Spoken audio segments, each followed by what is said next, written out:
Welcome to What a Creep, the show with Margot Donahue and Sonia Mansfield talking about creeps from the past to the present. This is your quick guide to the biggest creeps, jerks, assholes, and losers, the best of the worst. From two nice ladies who want the world to be a little less creepy.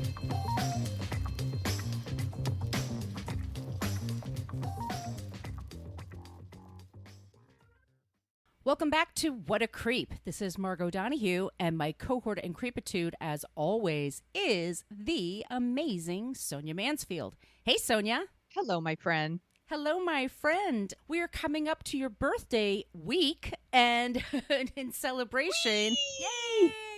In celebration, we are going to take this week off. We just needed a little extra time to put together our next few episodes. They're going to be really awesome. She and I have been going back and forth with our next season, what we're going to cover. It's going to be good. Good. It's going to be really good, you guys. So today we're going to replay our Lance Armstrong episode, which features one of my favorite stories I've ever been able to tell. It's one of my favorite stories, too.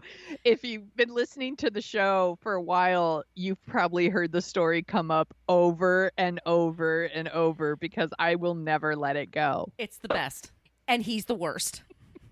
He's a true dickhead. He's the worst. Yes.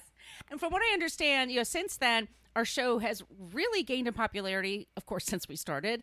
But really, we've been getting so many people showing up the last, few months, and the numbers just keep going up, and we're just so grateful. And so many of you are from the UK and Australia, as well as the States, and we're just super excited to have you. Thank you guys so much for participating, for reaching out to us, for offering us ideas.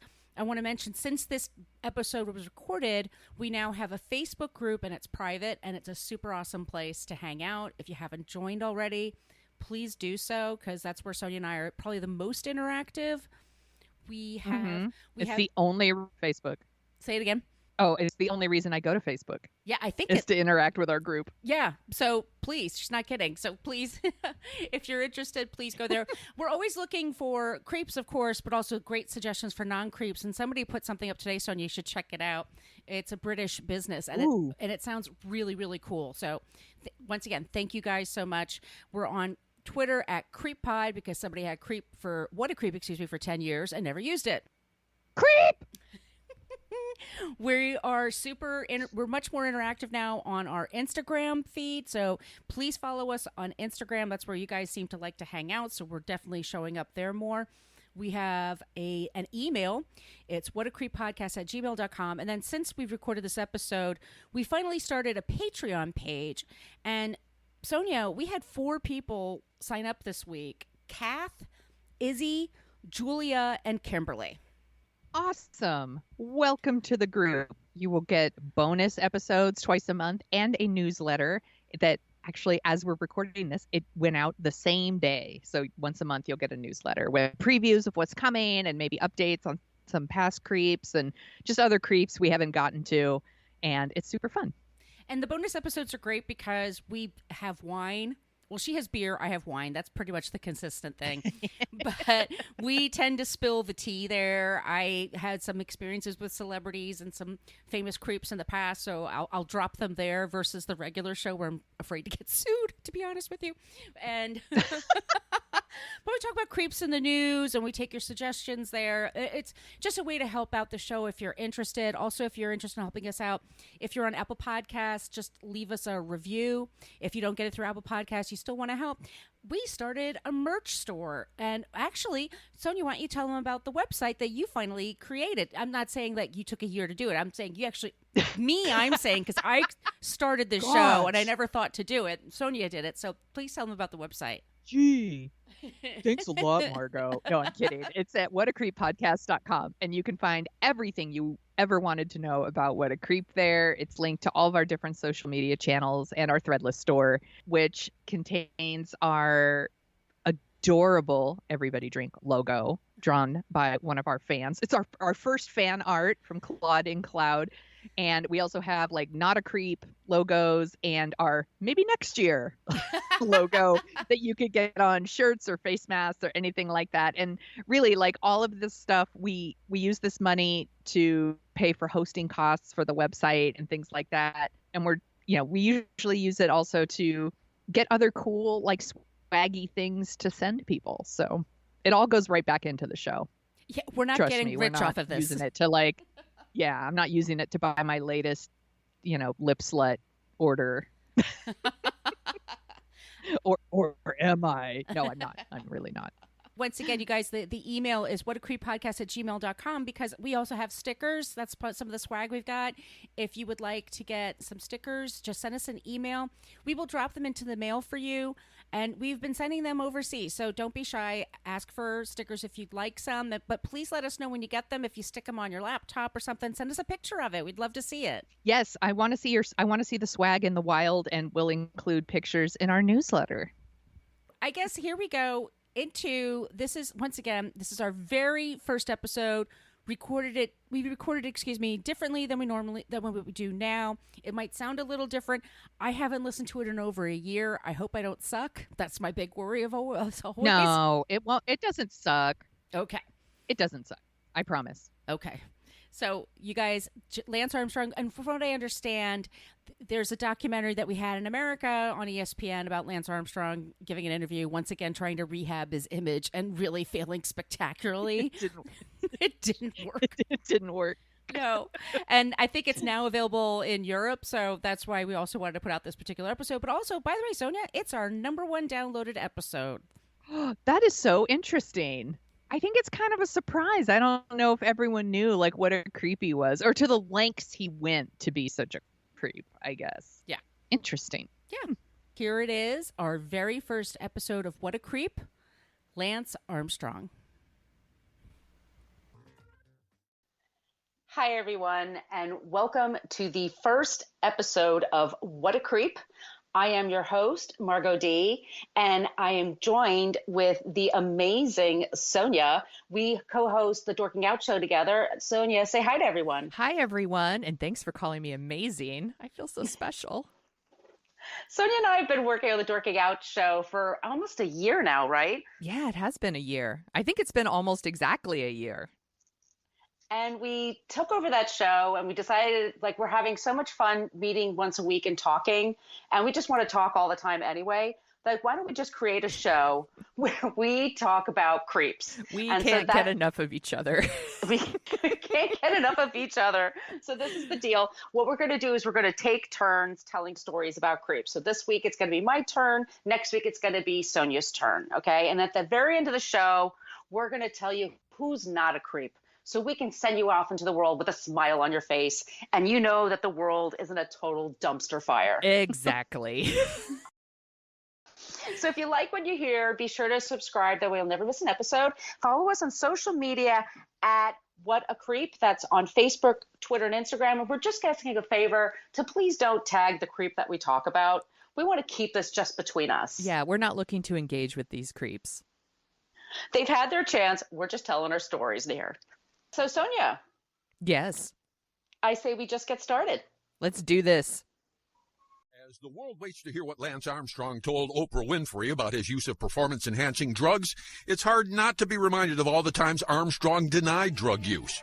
As early as 1999, Armstrong was on the defensive as whispers started that he wasn't racing clean. From the beginning, people didn't want Lance Armstrong for a number of reasons. Either he was not going to be able to race again at a high level, or he was a risk of bad publicity. He had this to say to his critics after claiming his 7th consecutive Tour de France title. He later was stripped of all his tour titles. The cynics and the skeptics, I'm sorry for you. I'm sorry you can't dream big, and I'm sorry you don't believe in miracles. But this is one hell of a race. This is a great sporting event, and you should stand around and believe. In South Africa in 2006, Armstrong explained the difficulty of continuing to defend himself to his accusers. It's impossible to prove a negative. So you can say, I didn't, and I was subjected to X amount of controls, and they're all negative. That doesn't always work for people, because I was dealt a situation where our sport was rocked by probably the biggest crisis in the history of world sport. And when he spoke to the Associated Press to announce his retirement in 2011, Armstrong sounded comfortable with letting his career speak for itself. I try not to let it bother me, and just keep rolling right along. I know that I know what I know, and I know what I do, and I know what I did. And that's not going to change. The International Olympic Committee decided not to wait to see what Armstrong told Oprah. They sent him a letter on Wednesday night asking him to return the bronze medal he won in the 2000 Summer Games in Sydney. After taping the interview with Winfrey on Monday, Armstrong came here to a gated beach community in Hawaii. He hasn't spoken publicly about the content of the interview, telling the Associated Press in a text message that he left it all on the table with Oprah. Jim Bell, the Associated Press.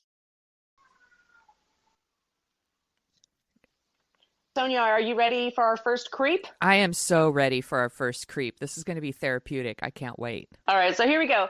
My main sources, I just want to let you know, Wikipedia, which is actually kind of a messy page for Lance Armstrong, but Wikipedia, a documentary called The Armstrong Lie, directed by Alex Gibney. Stop at Nothing, the Lance Armstrong story, directed by Alex Holmes. That's an Amazon Prime, you guys. Book Cycle of Lies, The Fall of Lance Armstrong by Juliet McClure. The Liar City podcast, which no longer is putting out episodes, but it was one of my favorite shows. That came out in 2017. And then, of course, you probably remember this, the Oprah Winfrey interview on the OWN network. Yeah. Yep, January 2013. All right, so I want to just say, you guys at home, the very top of the show, we're going to mention kind of a sensitive subject. So you may not want to listen with your kids in the room. And no, it's not Armstrong that's doing it, but just putting that out there, I guess we say trigger warning. Yeah. And also, just to be clear, I can't mention every single award, race, tournament, competition he has won. Honestly, Sonia, I started. This would take hours. I mean, one of the reasons why he's so successful is because he won so damn much. Yes. He's a very good competitive athlete. So I'm just going to hit the highlights. Yeah. Okay? And I've been running into this too with my research and for some of our future episodes. I was like, I can't spend all my time listing everything that this person's done. You're going to get the highlights. September 18th, 1971. Lance Edward Gunderson was born in Plano, Texas to Linda Gale and Eddie Gunderson. These are Lance's parents. And they met when they were seniors in high school. They met, got pregnant, and married by the spring of 1971. So while they were still in school, they were married. And they were kids. And they named him after a famous pro football player, Lance Rentzel. So my first question for you, do you know who Lance Rentzel is? No. Okay. Giddy up. Here we go. Yeah. Get ready for this, guys. He was a pro football player from 1966 to 1971, and he played for the Minnesota Vikings, Dallas Cowboys, and the Los Angeles Rams as a wide receiver. And the wide receiver, if you're not familiar with football, American football, it's a very popular position. It gets a lot of attention. It's on the offensive line. They catch the passes, and they're the ones that get a lot of the glory. I was just going to the say, quarterback. they're the ones that score a lot of touchdowns. Exactly. So it's a big deal if you're a successful wide receiver in football. So it's 1970, and he's playing for Dallas Cowboys. And Lance Rentzel is like the Joe Namath of Texas. He's super handsome. He wears flashy clothes. He's got longish hair with sideburns. And he's married to a woman named Joey Heatherton. And she was this singer, actress type I was just going to say 60s. that name's super familiar. I think she was a girlfriend of Burt Reynolds or something like that. That's probably why. And she's super dishy and cute. And they appear on variety shows together. So he plays the organ and she sings and they do this stuff. They're very famous. They're in all the celebrity magazines. And life is really going well for Lance. The Cowboys are playing well. So anyway, it's Thursday, November 19th, 1970, just after 4 p.m. And Lance is driving around his Dallas neighborhood in his black Thunderbird. And he's feeling anxious about the upcoming playoffs. And that's when he notices a 10-year-old girl in her front lawn. Okay. Yeah. All right. So he yells out the window, rolls down his window and yells out to the girl, "Hey, can you give me some directions, please?" She comes to his car and he exposes himself to her. Yeah. Oh my God. By the way, you guys, in case you don't know, this is what people used to do before dick pics. Like, you had to do it the old-fashioned way. You had to drive around and, like, find their house. It was a whole thing. Knock on the door. Oh, Check it it's out. You want some of this? No. You have to like close the door, get back in your car, drive away. What a fucking psycho. A 10-year-old girl? A 10-year-old girl. And it turns out her father is a very successful attorney in Dallas, and her next door neighbor saw the Thunderbird and knew something was up. Yeah. So the police come by his house a few days later, and they say, hey, do you mind coming downtown? And they're still kind of like shy about it because it's football in Texas. Football in Texas is everything. The local high school is a big deal. Yeah. Much less the Cowboys, which were huge in the 70s. They're still huge. Yes. So Lance comes to the police station, and it turns out this is his third time that we know of. Yes. He was caught twice before in Minneapolis exposing himself to young girls. Both times it was a misdemeanor. He didn't serve any jail time. And the Vikings managed to keep it out of the press. Yeah, I was just, But they traded him to Dallas to avoid the bad publicity.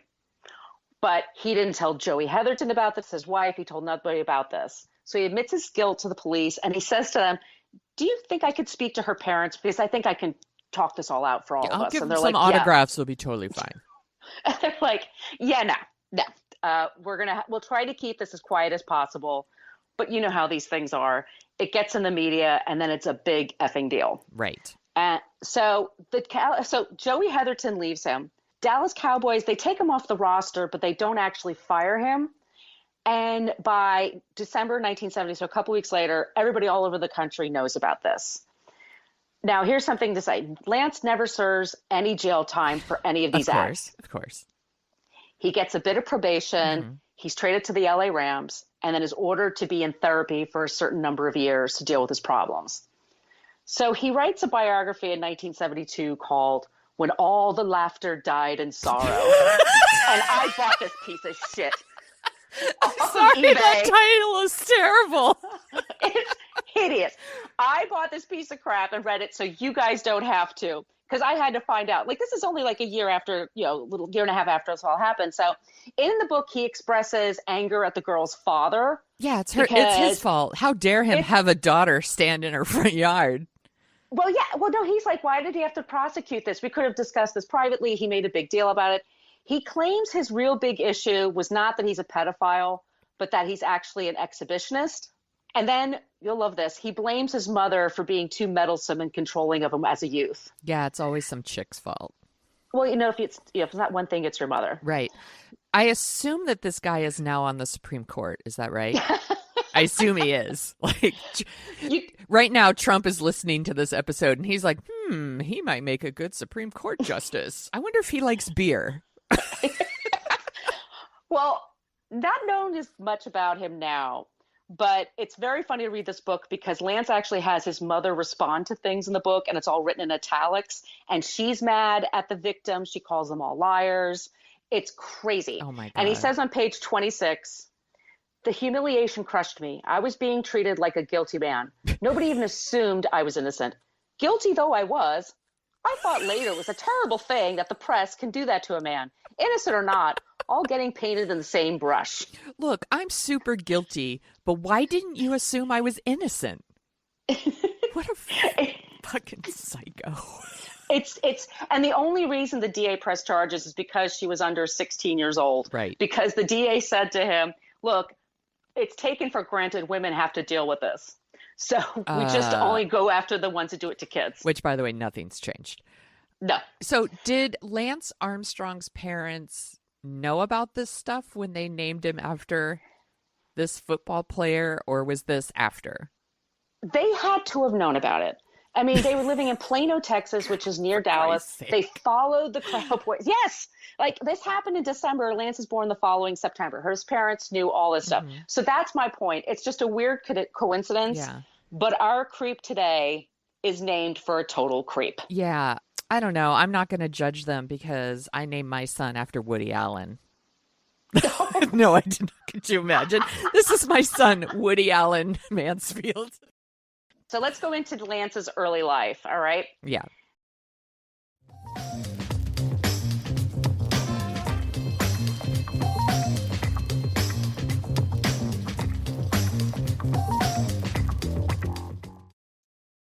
Okay, so Lance's mother, Linda, portrays herself as essential in his story. And she was a single teenage mom. Lance never knew his father, and she raised him to be a champion in spite of all the odds of being in working class Dallas.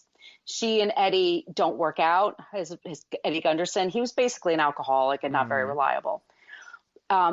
She says that Lance never met him, but here's the thing. They lived with his family, the Gunderson family, for the first 2 years Lance was alive. So Linda actually had to work. Her husband didn't work regularly. So his grandparents took care of him. So he did meet his father, and he definitely had family. But when Linda later says in her biography, No Mountain High Enough, raising Lance, raising me, she said that he was an abusive person. And it took her a while to get out of that relationship. But this is the story for years. Lance was raised by a single mom, and it was just the two of them against the world. And then he becomes a great athlete. Okay? Okay.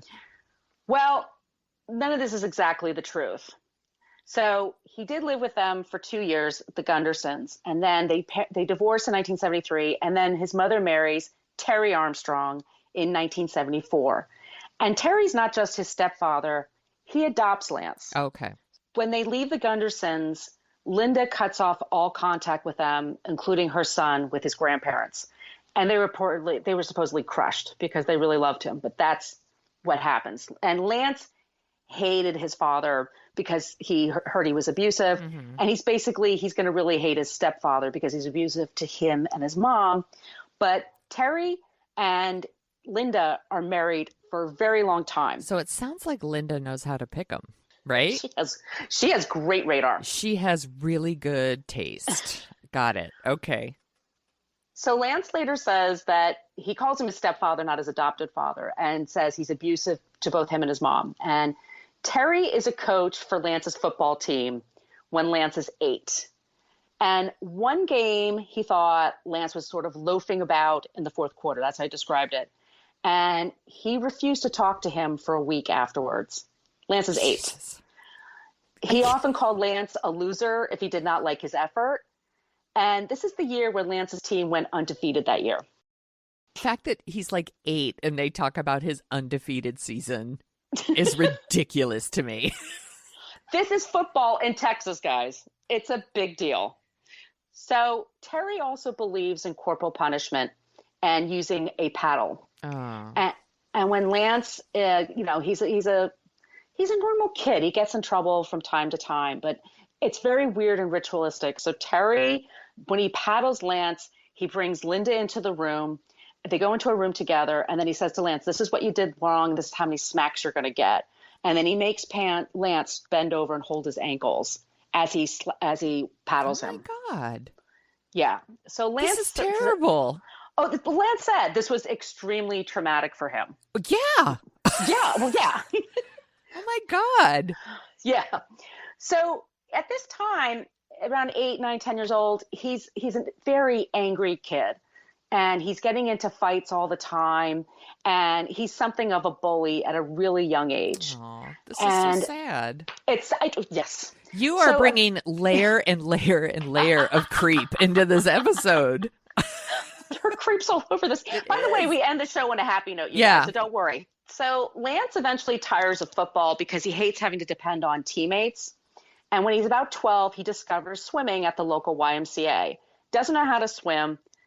Basically learns how to swim. And then that year at 12, he comes in 4th in the state of Texas for the 1,500 meter freestyle in his group. That's crazy. The whole state of Texas. A year later, he decides to take up triathlons because they seem a little more exciting. And you know what a triathlon is, right? Yes. It's swim, yeah, cycle, run. He enters a thing called the Iron Kids Triathlon, and he wins that. And so fast forward to natural athlete. This one. I will say this, he is a natural athlete, and everything he takes up, he's really good at. Like, he likes cycling, running, swimming, everything he does, he's the best at it in his group. So you fast forward to 87, 88, and Lance is the #1 triathlete in America in the 19 and under group. And he's earning about $20,000 a year from sponsorships, which is actually, that's not a bad scratch, for 35 years ago and you're like 16 years old. I mean, it's pretty great. And he's also being sponsored at competitions. And so they're flying him out. They're staying at nice hotels. And he's becoming a bit of a story. Yeah. What were you doing at 16? Were you getting all kinds of sponsorships and traveling? I was not. I was working at a Roy Rogers fast food restaurant in the drive-thru. Yeah. Thank you very much. Yeah. I was watching the movie Aliens for like the 16th time. So good on him. Yeah. No, and he keeps winning. So he wins national triathlon sprint courses in 1989 and 1990. Now, on the other side of this is that Lance has zero interest in school. And Terry and Linda basically like, yeah, that's really not what you're good at. This is what you're good at.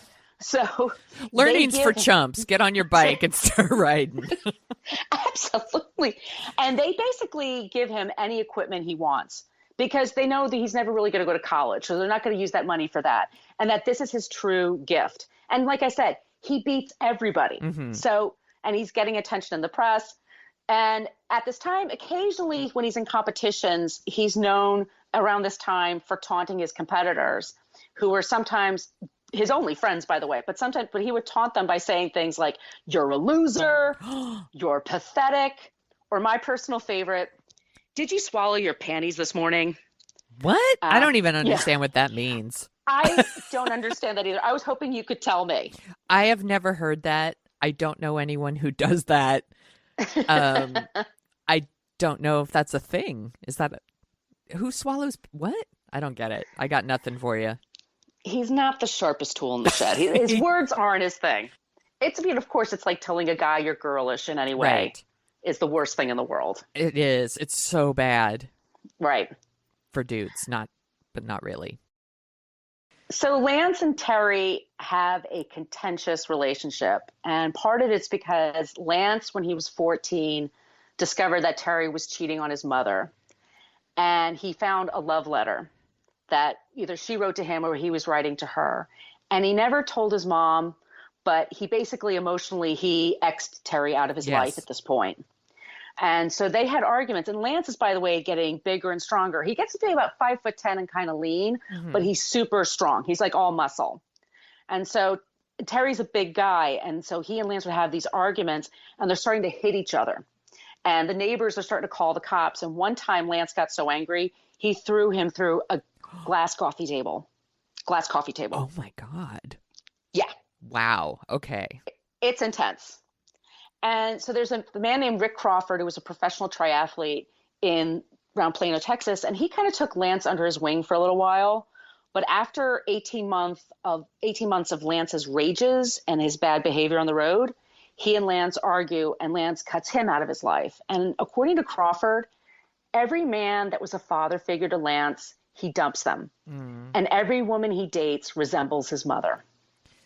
Okay, well, Now, that's pretty normal. I know a lot of dudes who date their mothers. She's also, well, let's just say this about Linda. She's a pretty blonde. I mean, that is a type. Yeah, I mean, for sure. So Linda and Terry do break up when Lance is 16. But Lance, he's not going to high school because he's taking so much time off. And the public school says he can't graduate unless he goes a certain number of days. And Linda thinks that's ridiculous. So she has Lance go to a private school. And guess who pays for it? Terry. Oh.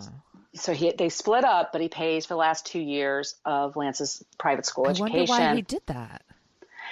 It's you're getting one side from Lance and one side from his mother. I think Terry really loved Linda and he really wanted to be a dad. It doesn't sound like he was very good at it, but he was trying to do what he could, I guess, by paying. Yeah. Interesting. I guess so. Okay. All right. So Lance graduates high school and he moves to Austin first to live and train on his own. And around this time, he's, has personal freedom for the first time. And the funny thing about Lance is that on the one hand, he's not great at getting along with people. He's super competitive and obnoxious sometimes. But on the other hand, he hates being alone. So he has to have somebody have breakfast with him every day. He has to have somebody to go with him to the movies. He can't be alone, even though he's in a sport where you're solo most of the time. Yeah, it's a funny dichotomy about him.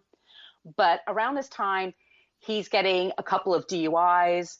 He's getting into a little bit of trouble. And look, it's like an 18, 19-year-old kid in Texas. They get him out of it. Right. Okay. So there's no record of it. But it's in 1991 when Lance starts getting regular injections of vitamins and IVs for recovery. And he does this pretty much in front of anybody openly. So this is when he starts doing that kind of stuff. Yeah. This is all right. This is his gateway. Got it. Gotcha. Okay. You got it. Okay.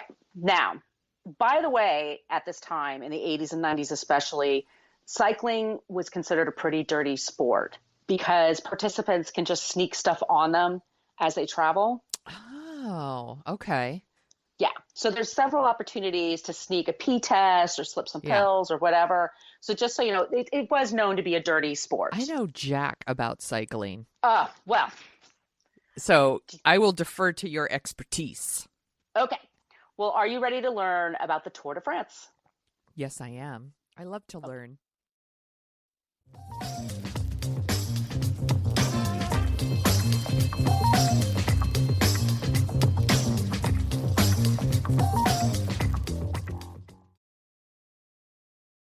So the Tour de France began officially in 1903, and it takes place in the mountains in and around France. And it's considered one of the toughest physical challenges in the world. It's traditionally held in the month of July, and the route kind of changes every year, but it goes through the Pyrenees and the Alps, and it finishes at the Champs-Élysées in Paris. And it's about 3,500 kilometers or 2,200 miles. And you're racing 21-day long stages over the course of about 23 days. Sounds super easy. Got it. Oh, well, you're talking about, I mean, think about what a bike was like in 1903. Yeah. Like how heavy it must have been and the clothing that they had back then. Oh, well, I assume it was one of those giant bikes with like the huge wheel in front and right? And the woman with petticoats holding an umbrella coming up behind him. I assume that's what was happening then. And then a guy on a unicycle and yeah. Okay. I've got it pictured. Go ahead. And there's usually between 20 and 22 teams with 8 riders on each team. And everybody has their thing that they're good at. Some people it's sprinting. Some people it's climbing mountains. Some people it's taking the headwind. They're really good about that. But there's different kinds of classifications for people and on these teams. And between 1904 and 1939, they're all these, every year they have it, except for years when there's a world war, because you can't go around a place where they're bombing people. You could, but it would be really rough. It would be really hard. So I just said, I wrote this down. This sport is rooted in treachery. So cheating was rife with not just the riders, but with fans watching the bikes. So fans watching this race, if they saw a rival team doing well, fans would just throw rocks at them. They would beat up people at the finish line. They would threaten them. They would throw nails on the road. I mean, it's batshit. I cannot believe that this isn't something that just happens in America. It's absolutely insane. That is crazy. It's crazy. And just so you know, there's the importance of the yellow jersey. When you see Lance Armstrong and they're talking about Tour de France and the color yellow, the yellow jersey designates the rider with the fastest overall time. So it's after each stage, the rider's cumulative times are all from the previous stages are calculated, and then they have an overall winner. So it's a long way of It's a long way for me to say it's a big wheel. Fuck. Leave it all in. Leave it all in. It's a long way for me to say it's a big deal to wear the yellow jersey. But at this time, there's no drug testing, obviously. So, but at the time, there was a heavy drinking because the pain would be unbelievable. I bet. God. And these guys are using speed. Some of them use heroin for the pain. I mean, it's completely batshit. And there's no testing on it for decades. And it's, like I said, it's a big deal to win this race. It's one of the toughest physical things you could possibly do. And there were riders over the years that won, 4 times, 5 times in a row. The first American to win was Greg LeMond in 1986. He also won in 89 and 90. And he's, by the way, the opposite of Lance in a lot of ways. But that's good to hear. But it's tough. It's tough to win. But like I said, it's roots. I wrote roots are in treachery. And it just so they've been trying to control it over the years. Like they said, yeah, you can't drink anymore, no alcohol, no speed. So the riders are always trying to find a way to find an edge. I can't imagine like getting drunk and then trying to do the Tour de France. I'm trying to think of just the altitude, just being that high up in the air, and how hard that would be on your heart and your cardiovascular to keep going. Like they look like hell when they're done. Yeah. That sounds dreadful to me. I'll take a hard pass on doing this. So don't ask me, Margot. I'm not going to do this with you. Come on, this July. Let's do it. We have plenty of time to train. Yeah. What could go wrong? All right, so let's go back to Lance. 1992 to 96, he's part of the Motorola cycling team. And I want you to think about this one race I want to talk about. It's on June 6, 1993. He won the Thrift Drug Classic Triple Crown. It was a race that was in Pittsburgh one day, West Virginia one day, and then Philadelphia. And Lance wins all 3. And with that, he wins $1 million. Damn. I want you to put a sticky note on this and then put it to the side. Okay. Think about this. Okay. And at the time, Lance is starting to get interviewed by people, and you could find old interviews of him. One of those, my favorite, is like he's just leaning against the bike, and he says to the reporter, yeah, you know what, if I'm like 18, 19, 20 years old and I'm going to give up my education, I want to make a lot of money. Like, he deserves to be a millionaire, and like supposedly he's giving up this great education in order to, to do this. And like, no. But if that's the message, like he deserves what he's getting, and nobody questions this. He's a punk kid with a lot of confidence, but he's good, know, and he wins. So that year, 93, is when he won stage 8 at the Tour de France, which is a very big deal. And he's becoming kind of a media sensation. He's getting interviewed everywhere, and he's helping increase the popularity of the sport. And he's raising the coolness level of it.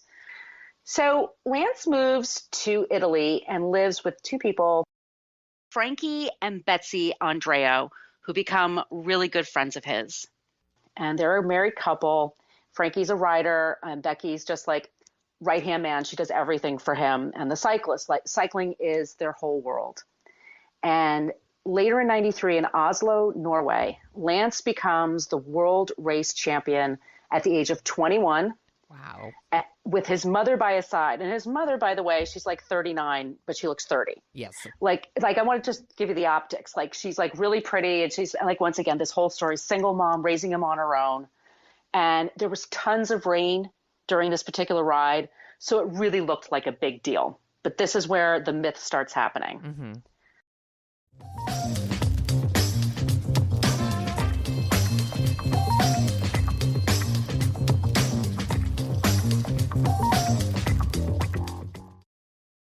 In 94, Lance is complaining that he's number 1 in the world, but he keeps getting annihilated at the Tour de France. He can't seem to finish one, or he can't win one. He can't figure out why. And that's when he learns about EPOs. Now, do you know what an EPO is? I don't.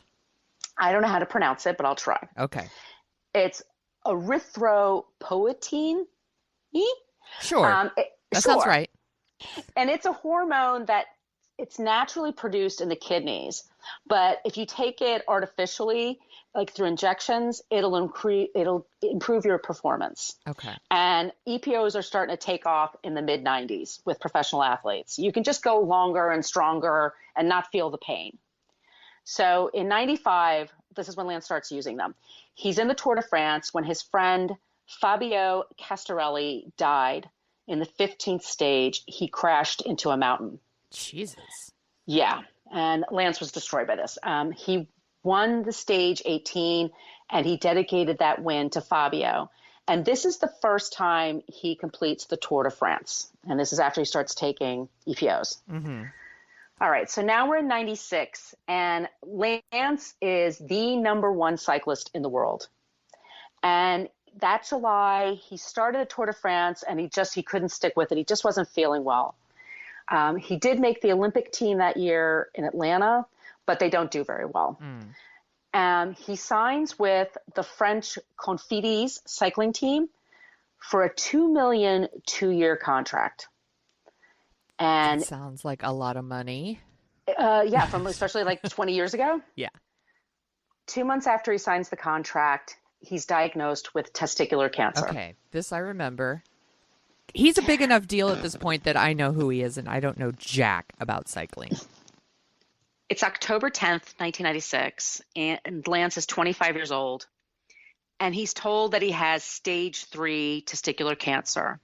His testicles have blown up to the size of a lemon. Good Lord. He can't sit on his saddle for long because it's painful. He can't sit for long. He can't lay down for long, and he lets it go for months. Oh my God. Because he just didn't know. He was scared and he didn't know what to do. And, you know, people do that to themselves. Yeah. But eventually he's throwing up blood. Oh my God. And that's when he realizes he needs to get help. And that's when he finds out he has stage 3 cancer. And then he finds out when they go in, it had spread to his lungs, abdomen, and brain. And that's when he has surgery. And Lance is given, depending on which source you check, either a 20% chance or a 50% chance to live. But it's for some of the doctors, it was 0%. Yeah. Like they just didn't understand. Once it starts spreading, your percentage kind of goes down. It's pretty crazy. And especially when you're young. Yeah. Because then it's really aggressive. Right. Because the cells just divide and Yeah. keep multiplying. And so, like, especially teenagers, when they get cancer, it's scary as shit. I mean, it's scary anytime. But for young people, it spreads so quickly. Mm-hmm. Like and kids don't know how to vocalize what's wrong with them. So that's also part of the problem. So Lance he gets treatment at the Indiana University. And it's a very special treatment because he tells them usually when they treat you with chemo and other stuff, you lose some of your lung capacity, especially the kind of surgeries that he's having. And he's telling them, look, I'm a cyclist. This is all I can do to make a living. And so the doctors come up with all these different procedures and stuff to treat Lance that turn out super successful. He doesn't lose any of his lung capacity. And in February of 97, he's considered cancer-free. Which is a miracle, really. Seriously. That's crazy. Yeah. I have a really important question. When was he dating Sheryl Crow? We'll get there. Get there. Okay. I didn't know if this was around that time. My bad. Nope. No. You'll find out. Sorry, everyone. I spoiled stuff. Well, this is now the narrative is changing. He was this punk kid with the single mother winning stuff. Now he's the guy who survived cancer when everybody said he couldn't. And when you see the pictures of him in the hospital with the shaved head and everything, he's so thin. And you're just like, it's a huge miracle. And he decided to start the Lance Armstrong Foundation, which is now known as the Livestrong Foundation to help people with cancer, which is a big deal. Good for him. And he's advised by his doctors to save his sperm. They said, just in case you want to be a father someday, it's probably a good idea. And so he does that. He is dropped by Confides, but he's immediately picked up by the U.S. Postal Service, their team, for a $200,000 a year contract. So it's a lot less. Yeah. But still, $200,000 in 97, it's not bad. It's the U.S. Postal Service? Yeah, it's the U.S. Postal team. Okay. Yeah. He's a mailman now. That's what you're saying. Got it. Yeah, all that money. Yeah. Yeah, they're rich. Look, people who work for the Postal Service are fucking rolling in the dough, you guys. They're so rich. Well, they sponsor these things to try to raise their profile, you know, because they're competing with FedEx and UPS, and he's a hot brand. Yeah. But, like, it was risky because he just had cancer. So was he going to be able to cycle or not? And at first, he could only go around the neighborhood. And then he went farther and farther, and he found out, like, through his treatments and stuff, he was getting much better. In 1998, he doesn't compete in the Tour de France because, you know, it's not doing that well. So in June, but here we go, June 1998, he marries Kristen Richard, who's a former public relations pro, and they move to France, where eventually they have 3 kids. So the first is Luke, and then they have twins, Isabella and Grace. Yeah. Those are good names. Aren't they good names? Yeah. And they're very cute kids. It's not their fault. Mm-mm. So July of 98, Lance still isn't feeling like he could probably do the Tour de France. So he decides he's going to stay in America and run some races here. And it just so happens, July of 1998, there is the biggest drug bust in Tour de France history. And the Festina team, which was considered one of the best, is kicked out. And there's all kinds of raids of team hotel rooms. There's this all-out war on drugs. Damn. And Lance just decided not to compete that year. So Lance instead is in Oregon. Specifically, he's in Bend, Oregon, and he's competing in a race called the Cascade Classic. And it's a month after he gets married. It's a year and a half after he's been considered cancer-free. So he's feeling good. And at the beginning, the people that ran the Cascade Classic decided, let's have a little kids race to start it off first, like a little 5K or whatever. It'd be good PR, and have Lance ride with them. And it'd be great for pictures, great for optics, right? And so Lance says, okay. And the kids are riding on tricycles and skateboards and bikes. And the average age of the participant is 5. And they're off on this race. And one kid in particular is feeling good, and he's leading the pack. He's 10 years old. Mm-hmm. At the very last second of the race, Lance speeds up ahead of him to win. What a fucking asshole. Oh my God. He's such a dick. And he did it in front of everybody. And this is before social media. Like nowadays, you couldn't get away with that. But yeah. Oh my God, what a huge asshole. Such a dick move. He's so competitive, and he admits this. It's pathological. He can't not win a thing. If he can win something, he's going to win it. Do you know what I mean? Yeah. He can't even let a 10-year-old Oh my God. steal his sunshine. What an asshole. That's such a dick move. Like, you're going to beat me. You're going to beat. Just kidding. Psych. Stay in your place, kid. You'll Fuck never you, beat fifth me, grader. and I'm gonna live forever. Like an asshole. And this is astonishing to me because he totally got away with it. I mean, but the story has changed. Lance is now the world's most famous former cancer patient. Yeah, he's a champion of cancer survivors. He's now a family man. And he's a fighter. He's just considered indomitable, right? and he can beat the fastest 10-year-old in the country. You fucking bring a 4th grader to the race. He'll beat him. I'm so ready, you guys. Bring on the 11-year-olds. What a dick. It's terrible. I mean, it's inexcusable. So now we're going into 1998 into 2005. And this is just when his popularity just kind of explodes.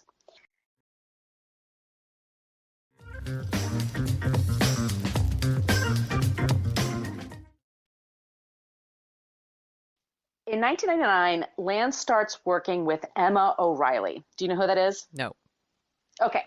So she's a nice Irish girl, and she's the team soigneur. I think that's how you pronounce it. But basically, the soigneur of the team, it can be a man or a woman, but they handle all the basic shit, like laundry, getting food, ordering massages or be able to give massages. And she's been in the cycling world for 4 years. And she knows all about doping and cycling because it happens right in front of her. Mm-hmm. And at one point, she hands Lance his drugs right in front of his wife, Kristen, by sneaking in a thermos. And this is when Kristen understands, this doping is a part of the sport. So everybody knows. And this is the year 1999, that the team basically is involved with the EPOs and that they cracked the code. And I'm saying that, I'm making air quotes, you can't see me. But there was, it was called Moto Man, not Motor Man. Moto Man would meet them on the road on Tour de France and just take care of them. And by taking care of them, it's like swapping out P tests, giving them EPOs, giving shots in the butt, whatever they needed to keep going. And Lance does so well, he wins stage 8 and wears the yellow jersey, and he's just kicking ass in the mountains. Now, the funny thing about this is the French newspapers think this is really suspicious. Like, how did somebody have brain cancer and now they're beating everyone? Right. Like this. And the rest of the world eats it up, especially the US. Like, Yes. no, he's a hero. He's a rock star, all this stuff. And the French newspapers are like, mais non, they're not buying it. Yeah, they're not going all in on this story. Got it. Okay. So this is the year 1999, the first time that Lance wins the Tour de France. He is the second American to do it after Greg LeMond. And when Lance arrives in France, he's in Paris. He arrives with this bike. Over 500,000 people were watching in Paris alone. And he goes to the podium, and there is his pregnant wife standing next to him on the podium. And cancer survivor. Yeah. Beautiful wife, pregnant. Yes. What a photo op. What the photo op, yeah. Okay? TV ratings for Lance in America jumped 80% over the previous year. That's insane. This is how popular. It's insane. Like, everyone's watching the Tour de France now. It's like become a thing. I don't do it anymore, but I used to. Yeah. So he is now officially a part of the public consciousness. And you need to know that there was no test for EPOs at the time. Okay. And was that even like an illegal thing? Oh yeah. Okay. You can't take a substance that's going to give you an edge over somebody else. But the problem is, like, it's kind of amorphous, like the way that it covers a lot of things, but it doesn't cover some things. Got it. So you skate as close to the edge as you can. But at the time, there was no test for EPOs. Okay. But what they did do, I'll tell you this, they took a sample of his urine and they froze it. So they figured later on, if we figure something out, Sounds and smart. we will get to that in a second. Yeah. Yeah. Lance wins every year between 1999 and 2006. So that's every year, 7 times in a row. Yeah. And he starts a line with Nike called 10/02. That's the date of his cancer diagnosis. That does really well. And he's making millions. And he will not take anything less than $1 million for an endorsement. And he endorses everything under the sun. He's rolling in it. Okay. He's rolling in it. The funny thing is, in 2000, out of nowhere, they did develop a test for EPO. So this is when transfusions started to happen. And they are much tougher to detect. Mm-hmm. So that's when in 2000 is also when Lance publishes his autobiography. It's not about the bike. And it's a huge bestseller. And in it, he claims, as a cancer survivor, he would never put anything foreign in his body. He's using the cancer card. Cool. He's totally using the cancer card. Yeah. By the way, I love using my cancer card. Its membership has its privileges. It's the only good thing. I should say you're a cancer survivor. Yeah. Yeah. FYI, everybody. So I'm not just saying assy shit about cancer. Go ahead. In 2001, Lance is tested by the newly formed anti-doping agency. The letters are USADA. They call it USADA. And he passes. And here's the thing. EPOs were very tough to detect. And they didn't include at the time chaperones for urine tests. Like you just hand them urine and say, yeah, that's my urine. Like, so there's ways of getting around things. But this is the first time he's publicly named and he passes. And this becomes the argument for years afterward. Lance passes every single test. They give me a test, I pass it. He passes the test. Okay.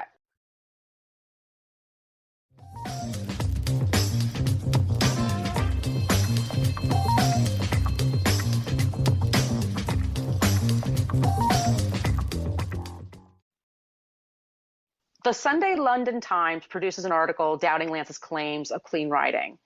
And Lance is furious. And this is when he starts using his agent to punish reporters. He will cut off anyone who doubts him. Mm-hmm. He is the biggest cyclist in the world. He's one of the most popular athletes in the world. And he will cut you off if you write something he doesn't like. Like, he has that kind of power. Yes. Okay. Also around this time, He admitted that he had been working with a man named Michel Ferrari, and Michel Ferrari was known in cycling as a sort of Dr. Feelgood. Now, if you worked with him, you were doing some sneaky shit, right? That was the reputation that he had. And Lance is saying, oh, yeah, I knew the guy, but I never took drugs from him. We're just friends, right? Right. And at this time, look, all my friends are drug dealers, but I don't do drugs. I don't snort anything. What are you talking about? Yeah. So Greg LeMond hears about this, that Lance is associated with Ferrari. And LeMond says that if Lance isn't cycling clean, it's going to be the biggest fraud ever. And that's all he says. Mm-hmm. He's not claiming him to be doing it, but he says, but if he is, it will be the biggest fraud ever. LeMond gets doxxed by Lance Armstrong stands for years over this remark. Damn. Like, the people that support him, it's like the level of people that hate certain Star Wars movies and just will attack anyone who says anything positive about it. Yeah. Toxic fandom. It's toxic fandom. The people that like Lance, that like that story, that like that narrative, they don't want to hear anybody say anything different. Right. Lance and his mother are not really in touch very much. At the time, she's going through her third divorce. And she and Kristen just don't get along. So Lance just stopped kind of talking to his mother. And he finds out around this time in 2002 that one of his mentors as a teenager and one of his father figures is a man named J.T. Neal, and that J.T. Neal was dying of cancer. And he got in touch with Lance and sort of shamed him into helping support Linda, who was just about broke at this time. And so Lance really resented the intrusion. So he did take care of his mother, but he cut off JT Neal emotionally. He didn't visit him, didn't check on him. Nice guy. So Lance is just done with him. So when JT dies, Lance goes and attends his funeral, and he and his wife, they're in super casual wear. It turns out they had a photo shoot that day for a magazine, and they just showed up after the photo shoot in these like really light, glamorous clothes. And he walks right up to JT Neal's daughter and says, I just don't do funerals. Oh, okay. Yeah. I don't do them. Yeah. Sure. Totally normal thing to say, that a totally normal thing that a decent human being would say. Cool. All right. Nice. His ego is out of control. Yeah. It's around this time. So a man named Floyd Landis joins the U.S. Postal Team in 2002. And he becomes a key component to their climbing. But the thing with Floyd Landis, is that he battles depression on and off. So sometimes his game isn't there. He kind of struggles with that. And Floyd super resents how much more money Lance is making versus everybody else. And Lance's argument is like, look, I'm the star of the team. People show up because of me. And you won't win without me. So I should get the most money. So I can kind of see his point. But Lance is kind of a dick about it, right? Yeah, of course. And this is when Floyd realizes that if he's going to compete and if he's going to succeed, he's going to have to participate. So Floyd starts using blood transfusions and using testosterone patches in order to help his performance. And the French press still bags on Lance any chance they get, but the American press, and there's people, including people like David Letterman, their whole thing is saying that, well, the French are just jealous. They just wish, because we're succeeding in something in their own country. So It's just silly.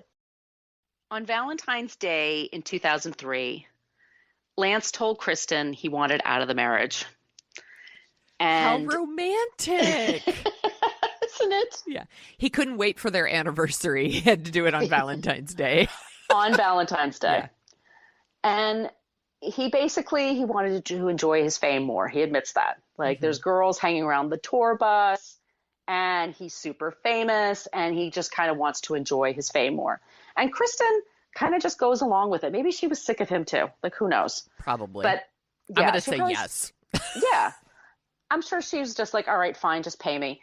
So in October 2003, Lance publishes his second book, Every Second Counts. And he keeps denying that he's using drugs. And he just keeps on winning. So soon after he divorces Kristen, he announces that divorce. He announces that he's dating Sheryl Crow that same year. and Cheryl goes on the road with him when he's at Tour de France, and they live together, and they get engaged in 2005, and then they split just a few months later. And later we find out Sheryl Crow had breast cancer, and not sure when she found out and when they split up. Right. But she does not like to talk about Lance now. Like she's not into it, which I don't blame her. Yeah. Yeah, maybe she's just one of those nice people that's like, I don't like to shit all over my exes. I just don't need it. I'm Sheryl Crow. Yeah. I'll adopt a couple of kids and live in, Nashville and have a nice time. Yeah, good for her.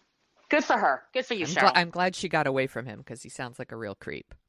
Ugh. Hence the title of this show. All right, so we're going to go to 2004, and a book is published by reporters Pierre Ballester and David Walsh, and they do allege that Lance uses performance-enhancing drugs. And the book is called La Confidentielle, The Secrets de Lance Armstrong. It's published in Europe, but it's not published in America. And in it, his former soigneur, masseuse, Emma O'Reilly, she admits that she would procure backdated prescriptions for cortisone so that Lance would not be caught using them while on the tour. He would claim that he was using them for saddle sores, but it was like months before, right? She would get doctors to backdate the prescriptions. And she admits that like she saw injections, she saw everything. Yeah. And she admits to it. And once again, this is not published in America. It's published in the UK and France. So the Sunday Times in the UK publishes an excerpt of the book, and Lance sues them for libel. He wins an out-of-court settlement for this for just under £500,000. Yeah. Okay. Even though, all right, go ahead. Even though he's guilty, all right. He's guilty as shit. Yeah. He not only denies this, he's suing people who say anything. Yes. He sues Emma in England and in France. He sues her in 2 different places for participating in the book. He sues her for daring to speak out. And this is not somebody who has a lot of money. No. And she started to get doxxed by the Lance stands. Of course. Right. I can't. The entitlement of people who are so fucking guilty and then are like, how dare you accuse me of what I'm actually guilty of? And it just drives me nuts. He's very intense when he denies too. And I'll talk about this a little later too, but you can see these videos of him at the time.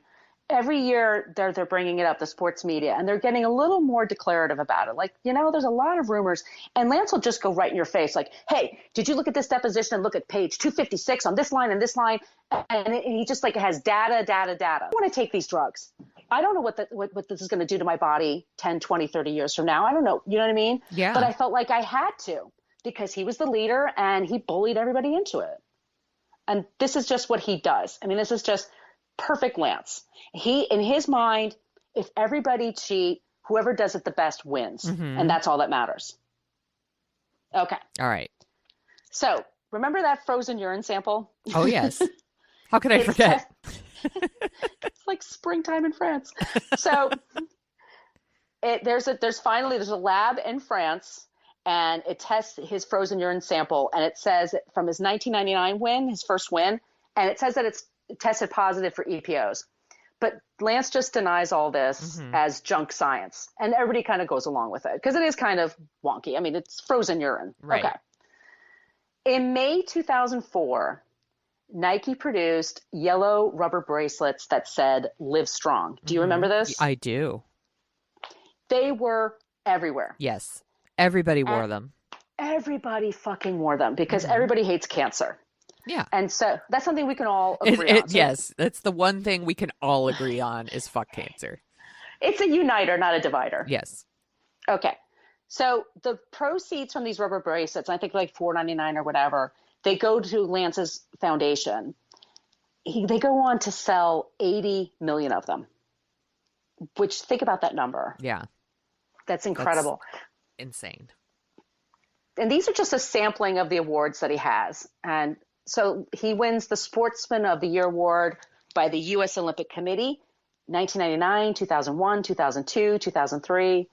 The Associated Press names a male athlete of the year, 2002, 2003, 2004, 2005.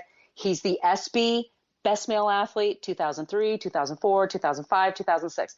He wins everything. Mm-hmm. Like he has transcended all the other sports to become this icon.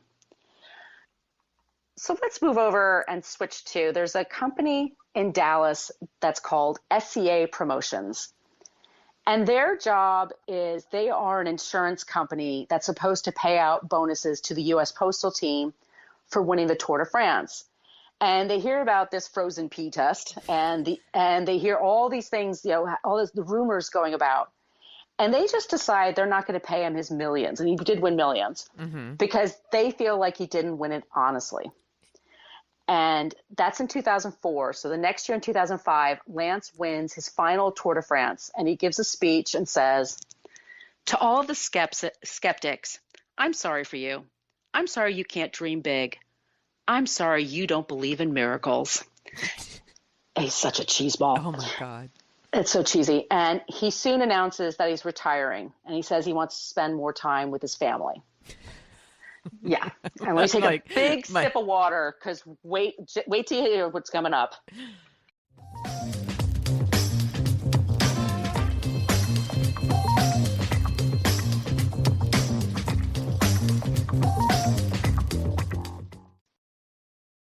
It's a few months after the Tour de France 2005, in October and November 2005. And we're in Michigan. And there is a videotape deposition. And basically, he's being, like, the SCA Promotions doesn't want to pay him. So he fights back and says, "No, you owe me the money because I won." And they're saying you didn't do it honestly. And so there's a deposition. And in a deposition, you have to tell the truth like you're in a court of law. Mm-hmm. They make a point of saying that. Well, Lance is a defiant douche, as I wrote here. He is so combative that you can see when you watch these tapes and he's answering questions and they're just focused on him, he's starting to scare the people that are interviewing him. And these are lawyers that work with, like, very top level people. Right. He is so angry and defiant. And also on here are former teammates and people who worked for him. And almost all say he was doping at the time, but he completely denies this. And it's very tough to watch because Lance is super intimidating. Like, you can just see why people are scared of him. He calls Greg LeMond a drunk and a drug addict. Nice. He calls Emma O'Reilly an alcoholic and a whore. Cool. Yeah. And he emphasizes, not only did he not do drugs or anything illegal, but if he did it, it would destroy the faith of cancer survivors everywhere. No. Once again, people with cancer need him. This becomes part of his hook too. Yes. Look what I'm doing for all the people with cancer. I can't be such a bad person if I'm doing all this You good. bring this case and I will beat it like it's a 10-year-old on a bike.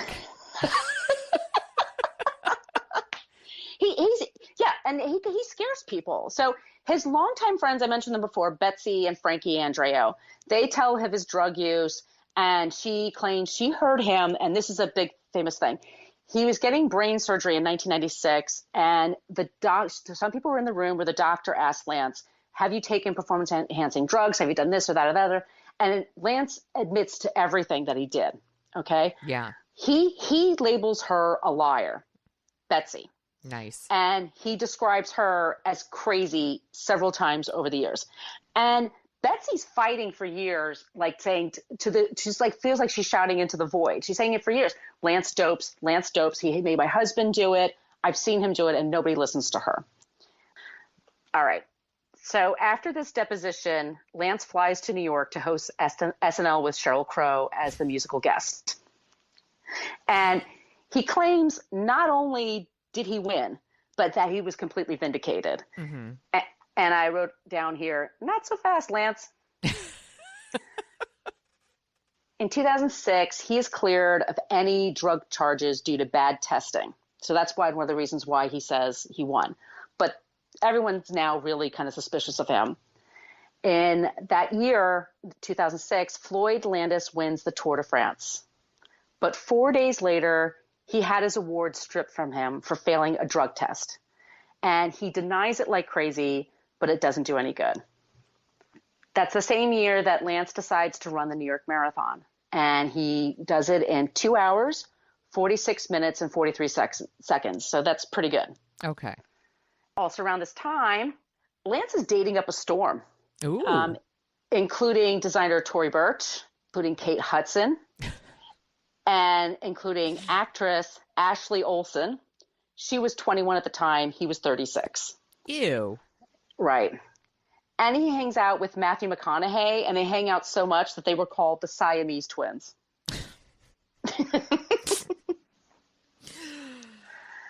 Oh, cool. In 2009, he announces that he's coming back from retirement. And he comes in third the Tour de France, and he swears that he's riding clean at this point. And he doesn't do well in his final Tour de France in July 2010. And that's when he realizes it's the last one. Mm-hmm. So he went all back in, and then he just didn't do very well.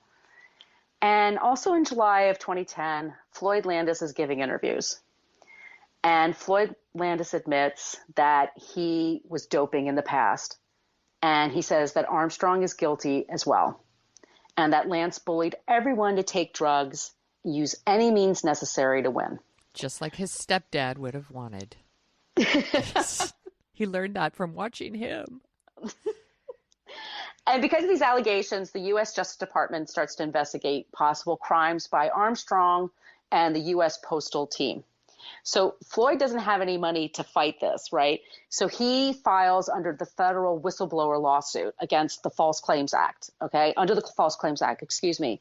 And he claims that Lance and the team basically defrauded the U.S. government when they took money from the U.S. Postal Service by cheating. And this is huge news, okay? Because Floyd won, and then it was taken away from him. And then Floyd said for years, I never cheated, I never doped, I never cheated, I never doped. He had fundraising for himself. He had self-published books about it.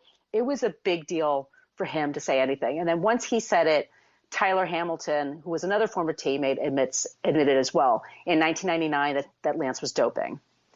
And between 2011 and 2012, Lance is now going back to triathlons, and he's competed in a few Ironman competitions. And he's also worried because the government is going after him, right? Mm-hmm. Back to USADA, the U.S. Anti-Doping Agency, there's a man named Travis Tigert, and he starts leading the investigation. Travis Tigert gets so many death threats, he has to hire a private security company. That's crazy. Thousands of Armstrong fans emailed the agency with complaints. Everybody, I'm telling you, they don't want it to be true. Yeah. They sound like they laid the groundwork for some of our future politicians and their hardcore fans as well. Yep. All right. Sounds familiar. So here we are in October of 2012. And it's over for Lance. In October, he's stripped of his 7 Tour de France titles after a report by USADA calling Armstrong a chronic doper who ruthlessly made his teammates take drugs as well. USADA called the doping scheme the most sophisticated, professionalized, and successful doping program the sport has ever seen. Oh, Lance, you're number one. He does everything to the hilt. He's number one in everything. I'm number one. I'm number one. Okay. And the funny thing about it is the day before they took this away from him, Lance had posted a picture on Twitter. He had 3 million followers, and he's just laying on his couch, and all the jerseys are up on the wall, framed. And he just had this note just chilling. And the next day they took him away from him. He's such a dick. Womp, womp.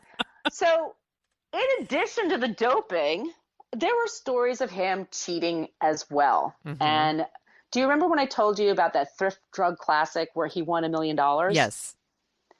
Turns out he bribed an Italian writer $100,000 to throw the race. And he gave it to him in cash in a boxed cake and basically handed the guy and said, Merry Christmas. Oh my God. So and do you remember Michel Ferrari? I talked about before. He's like the Dr. Feelgood. Yes.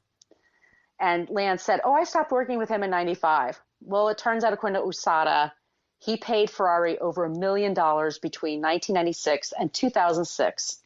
And there were eyewitness accounts of him injecting Lance with EPOs on many occasions. Jesus. This is huge. Lance is asked to leave the board of the Armstrong Foundation.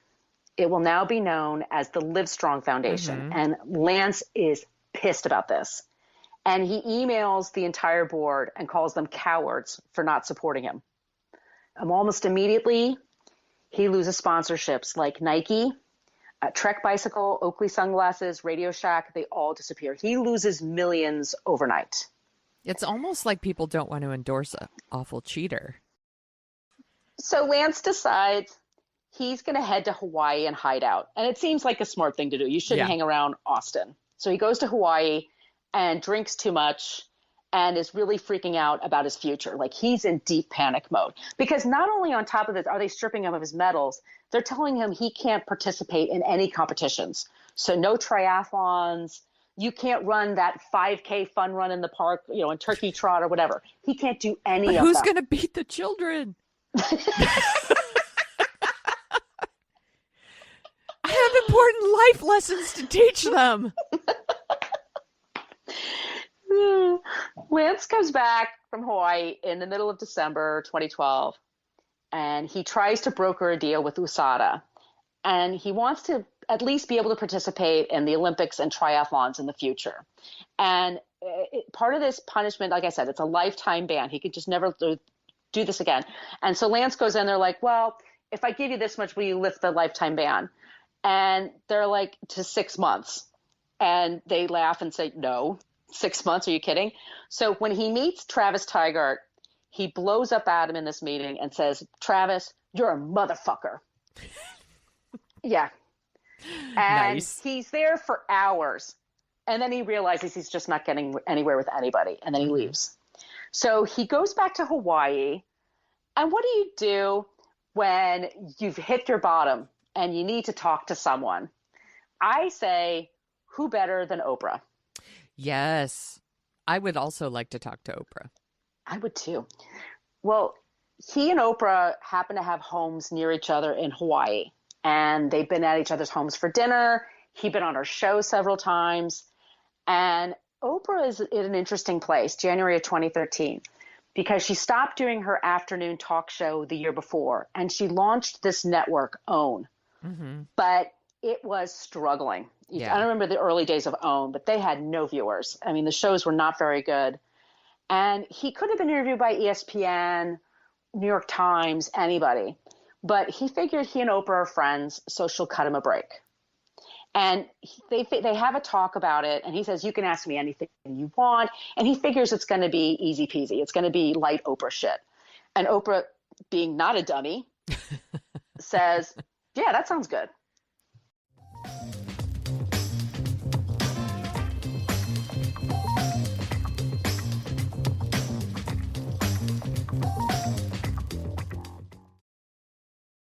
So we're here with the interview, and Oprah asks the following questions. Lance, did you ever take banned substances to enhance your cycling performance? Was one of those banned substances EPO? Did you ever blood dope or use blood transfusions to enhance your cycling performance? Did you ever use any other banned substances like testosterone, cortisone, or human growth hormone? In all 7 of your Tour de France victories, did you ever take banned substances or blood dope? He says yes to every single one of those things. He admits doping. He admits blood transfusions. He admits bribing people. And he comes clean with everything. But I don't even know if you remember this interview, but he comes across terrible. Or he just comes across as Lance. Yes. He comes across as obnoxious. At one point, she asks him if he made up with Betsy Andreo. You called her crazy. She was taking care of her husband. And he said, you know what, Beck, I called you crazy and I called you a liar, but I never called you fat. What? It's a joke. He tells this to Oprah. And the joke is that that's a very slim woman. And it's a private joke between them. But that's one of the things he says in this interview. And Read he the admits, room, asshole. he comes across as such a smug douchebag. Yeah. Like she asks him, "Would you do it again if you could?" He said, "Yeah." He admits, and then Oh my he goes God. back into, "Look, I wouldn't have the Livestrong Foundation if I hadn't been famous. I wouldn't have, I helped all these people with cancer. Do you want to take that away too?" Like, he doesn't get it. No. He's not really apologetic. He just makes all kinds of excuses. No, he's sorry he got caught. Sorry he got caught, and Yeah. that was it. And that the sport is completely mired in cheating, and he was just only trying to compete to get ahead. And you can make that argument with me, but what you can't argue with me is that he sued people for telling the truth. Right. And he terrorized them. He That's ruined their really what makes lives him a for huge telling the creep. truth. Right. He didn't do you remember when Mark McGuire Mm-hmm. was accused of doping? He came forward and did a press conference, and he cried. He said he was sorry. He said, "I want to do better. I want to be a better example to my kids and to my fans." Like, that's how you do it. Yeah. You show contrition. He had none of that. And later on, Lance is going to complain that Oprah had an agenda with the interview, and that he didn't like the editing. Her agenda was she wanted the truth. Yes. And he thinks he got the bitch edit. Got it. Okay. Right. Exactly. So when the next day he asks a friend of his, "So what did you think of my performance? What did you think of the interview?" And he says, "Lance, you're a really good liar, but terrible at telling the truth." Yeah. And that's really basically what happened. That's basically the people react that way. He doesn't apologize, and he doesn't understand that should be a part of it. And Armstrong, he sued by disgruntled readers who wanted refunds for his autobiographies, Mm-hmm. but it was thrown out of court because a judge ruled that Armstrong had a First Amendment right to lie. So that was, I read that and I was like, oh my God. So Lance is really defiant, and he's also super, super lost at this time. And he has to downsize to a smaller home. Even though Lance is a little lost at this time, he does meet a woman, and her name is Anna Hansen. And she used to work for the Lance Armstrong Foundation, and they have a relationship. And very quickly after they start dating, she becomes pregnant. And then she becomes pregnant again, and he's still with her. And they're engaged, but I don't think they've officially gotten married yet. But here's a fun fact. On December 28th, 2014, in Aspen, Colorado, late at night, Lance is driving after partying, and he hits two parked cars. And his girlfriend, Anna, takes the blame for him to avoid the negative press.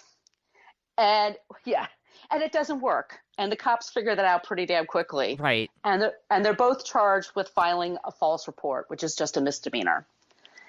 In September Dude is still lying all the time. All the time. It's just like it doesn't. Yeah. In September 2015, Lance finally settles his lawsuit with SCA Promotions. And basically, he has to pay them millions of dollars and then publicly apologize. And here we come to the end. He's still with Anna. His kids seem to be doing okay. That's his good. oldest boy is at Rice University playing football. And they seem to be doing okay. The Livestrong Foundation has raised more than $500 million for cancer research. And Lance these days is a podcaster. And he hosts two very popular podcasts. One is called The Forward, and one is called The Move. And that is our creep today, Lance Armstrong. What are those podcasts about? Are they about how to get away with lying? He interviews all kinds of people Mm-hmm. and all kinds of famous people. And I think it's just your basic interview chat shows. I'm sure he talks about it, and he's done a few apology tours since then, but even then it's not really an apology tour. Right. Like, he admits he did it, but he would say, look, it was competitive. Everybody did it. And he always says, would you take the money away from the cancer people? Oh, fuck him. And then over and over again, like he never will. Yeah. And his poor kids got hassled in school. Yeah, Kids I bet. can be mean. Yeah. Kids are mean. So, yeah. What a fucking creep. Good first pick, really. Like, what a fucking... He's kind of a psycho. He's very narcissistic. I think we're going to find certain traits in our creeps. Yeah. He's very self-centered, very narcissistic. As long as he's winning, everything's okay. All Right. that matters is As long as he wins. Right. As long as he wins, everything's okay. As long as his needs are being met, everything's okay. The second he has to deal with any kind of pushback, he freaks out. And he, like I said, he lashes out at people and cuts them out. I'm fascinated that people do things like this and that they still somehow meet people and get married. His wife calls him HRH, or his girlfriend, excuse me. I don't know if they're engaged. I don't know if they're married, but she HRH, His Royal Highness. Like, that's her nickname for him. She loves him. You know what? Some women love douchebags. Some people like assholes. That is true. I love that you referred to him earlier as a defiant douche. And I was thinking that's a good band name, and I would buy that shirt. There's so many details, you guys. Like I said, there were so many races I couldn't talk about. There's so much more I could have added, but I tried to keep it to the basics. Well, you did an awesome job. Well, thank you. You really showed that he's a real creep. Oh, good. Oh, all right. So, Sonia? Yeah. Who's not a creep? Okay. So because you covered an athlete, I thought it would be appropriate to do an athlete too, who isn't a total creep. So allow me to introduce everybody to Sean Doolittle. Do you know who Sean Doolittle is? No. Okay. He is a pitcher for the Washington Nationals, and he used to pitch for the Oakland A's, which is one of the teams that I super love. And he is one of those awesome people who gives back. And he's not a fucking creep. So he's very active in like something called Operation Finally Home. It's like a nonprofit to help military veterans and their families.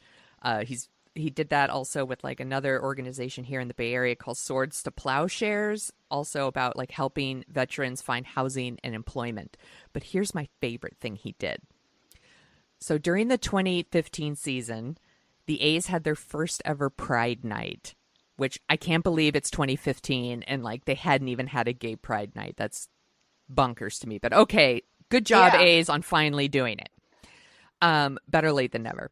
So a group of fans and season ticket holders that had tickets for that game, they were pissed off because they're bigots, they're homophobes, and they're all Right. over social media like, fuck the A's and their pride night. When's it going to be straight person night? And blah, just fucking assholes. And they're all like, especially like on the Facebook, like A's Facebook and stuff, just awful. So Doolittle and his then girlfriend, now his wife, this really awesome woman named Erin Dolan, bought tickets off of all the season ticket holders that were pissed off and other people that had bought tickets for that game, and then donated them to a local lesbian, gay, bisexual, trans groups, and they raised $40,000 in donations.